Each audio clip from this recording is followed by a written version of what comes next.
Perché nei giorni scorsi c'è stato il sottosegretario Giro in visita proprio nella bellissima e unica cittadina lagunare appunto di Venezia.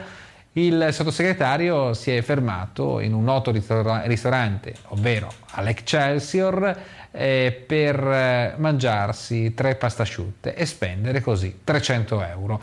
Lui ora si lamenta, dice sono troppi, a fargli comunque da cicerone ci potrebbe essere l'assessore regionale appunto del Veneto, Renato Chisso. Scopriamo però davvero che cosa è successo, sentiamoci un po' di più chiarezza in tutto nel nostro servizio.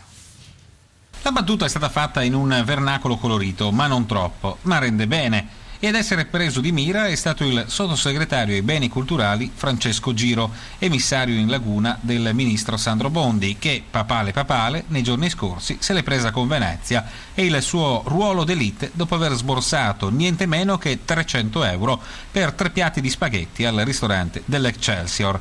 Insomma, non proprio il localino dietro l'angolo, ma tant'è. Giro aveva detto, accusando Venezia sui generis, che non era possibile spendere tutti quei soldi per mangiare una pasta asciutta. È troppo caro venire a Venezia e mantenersi al Lido. Qui mangiare è una follia. È già una sequela di riflessioni sottolineando come il conto fosse fin troppo salato.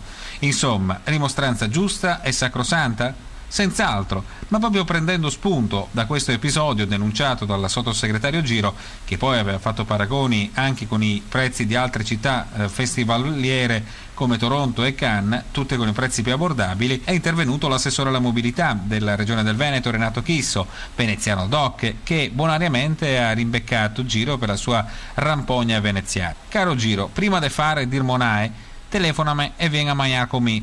Chiaro come bere un bicchiere d'acqua. Insomma, sia pure per scherzo, Chisso ha voluto chiarire che la città non è elitaria, ma è anche alla portata di tutte le tasche. Mi fa sorridere lo stupore del sottosegretario, ha sottolineato Chisso, perché ha pagato quella cifra al ristorante dell'Excelsior. Non escludo nemmeno che gli abbiano fatto un prezzo di favore. Però posso dire a Giro che ci sono bacari a Venezia dove si mangia con 10-15 euro e dove si consumano piatti della tradizione tipica assolutamente eccellenti, oppure trattorie e ristoranti dove si spende tra i 30 e i 50 euro a persona. A Venezia per pranzare o cenare c'è una scala di servizi a prezzi molto ampia, come in tutte le città. Certo è, caro Giro, che se uno va sulla terrazza dell'Excelsior o del Danieli pecca di ingenuità se si aspetta un conto analogo a quello di un ristorante qualunque. E si vede anche che devi ancora avere il conto della Camera. Già, basterà aspettare.